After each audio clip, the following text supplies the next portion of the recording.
नवीन घडामोडी पाहण्यासाठी आपल्या बारामती झटका या यूट्यूब चॅनलला सबस्क्राईब करा व बेल आयकॉन दाबा, म्हणजे ताज्या घडामोडी आपणापर्यंत पोहोचतील.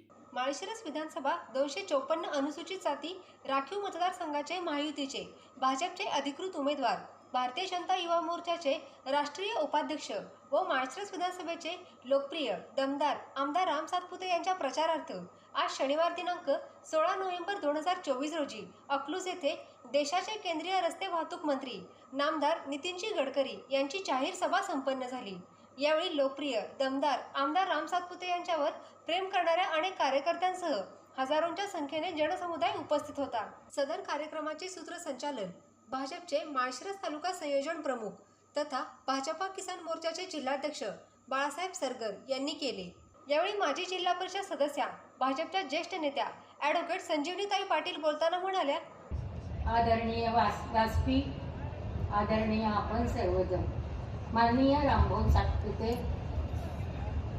हे माळशिरस विधानसभा मतदारसंघामध्ये आज आपल्या पुढे इलेक्शनला निवडणुकीला उभे आहेत आणि कमळ चिन्ह घेऊन उभे आहेत. त्यांच्या निवडणुकीच्या प्रचारार्थ माननीय नितीनजी गडकरी साहेब आता येत आहेत थोड्याच वेळामध्ये. त्याआधी माननीय रामभाऊंना या निवडणुकीमध्ये या 20 तारखेला आपण कमळ चिन्हावर बटन दाबून प्रचंड बहुमताने निवडून आणावं अशी विनंती करण्यासाठी मी आपल्या पुढे उभे आहे. गेली 90 सालापासून आपण हा तालुका सतत कमळ या चिन्हाच्या मागे सतत उभा आहे. आपल्यावर, आमच्या सगळ्यांच्यावर तुम्ही खूप प्रेम केलं. गेल्या इलेक्शनमध्ये माननीय रामभाऊंच्या वर पण आपण तितकंच प्रेम केलं आणि रामभाऊंना निवडून आणलं. हा खरा माळशिरस तालुक्याच्या जनतेचा विजय आहे. पहिल्यांदाच या जनतेचा भारतीय जनता पार्टीचा उमेदवार माळशिरस तालुक्यामध्ये निवडून आला आणि व्यासपीठावर बसला. एक भारतीय जनता पार्टीची कार्यकर्ती म्हणून मला जो आनंद आहे तो मला शब्दात व्यक्त करता येत नाही. आता परत एकदा आपल्या कामाच्या जोरावर, आपल्या स्वतःच्या संयमी स्वभाव आणि त्यांचं कार्य याचा विचार करता तुम्ही लक्षात घ्या की माझ्याकडे किती माणसं भारतीय जनता पार्टीची येतात. तालुक्यातून त्यांना कुठलंही माझ्याकडे यायला बंधन नाही, कुठलाही पक्ष नाही, ते सर्व येतात. बहिणी, तुम्ही एवढं आमचं काम करून द्या. एक फोन केला, साधा एक फोन, तर माननीय रामभाऊ तो फोन उचलतात आणि 4 तासांनी तुम्हाला रिटर्न फोन येतो. मला तर येतो आणि सांगतात की हे काम झालंय. आजपर्यंत मी सुद्धा असा आमदार पाहिलेला नाही आणि आपलं नशीब चांगलं. त्यांच्या रूपानं आमदार काय काम करू शकतो.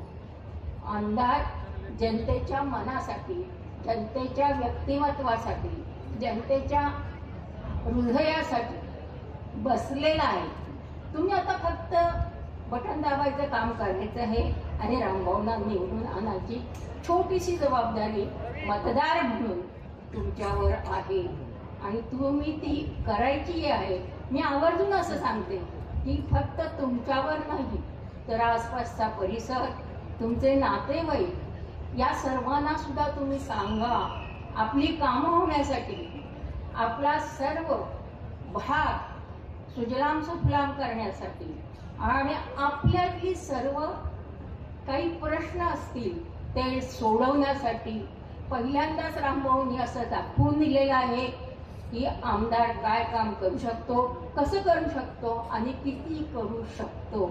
आणि त्याचा आपल्याला गेल्या 5 वर्षाचा अनुभव आहेच. माझे एक साधं उदाहरण म्हणजे मी तर त्यांच्या सांगण्यावरून किंवा त्यांना सांगण्यावरून काही कामं सुचवली होती. त्याचं एक साधं उदाहरण आहे. मग मी त्यांना सांगितलं की हा स्लॅब जर पडला तर आमच्या गावामध्ये अशी पोझिशन होईल इथं सगळ्या महिला बसतात, त्या महिला भजन करतात. तिथं मी एक होते, परंतु तो स्लॅब अतिशय बेकार अवस्थेत म्हणजे जीर्ण अवस्थेत झाला होता. त्यावेळेला म्हणलं ते समक्ष तुम्ही पहा आणि तुम्ही मग ठरवा. तुम्हाला सांगायला मला आनंद होतो, आठवड्याच्या आत 90 लाख रुपये निधी त्यांनी तिथल्या फक्त त्या मंदिराच्या समोर एक स्लॅब आणि त्याची व्यवस्था करण्यासाठी टाकला आणि आज त्याची इमारत माळशिरसमध्ये उभी आहे. असं माळशिरस गावचं नाही आहे, संपूर्ण गावात त्यांनी कुठे रस्ता, कुठे मंदिर, कुठे समाज मंदिर, अगदी तुम्ही इंटरनल रस्ते सुद्धा म्हणजे जे शेतीच्या शेतीच्या मध्ये प्रश्न असलेले आणि असे सर्व प्रश्न सोडवलेले आहेत. आपले प्रश्न सोडवण्याकरता आपली उन्नती करण्याकरता त्या 20 तारखेला राहिलेले 2 दिवस आहे.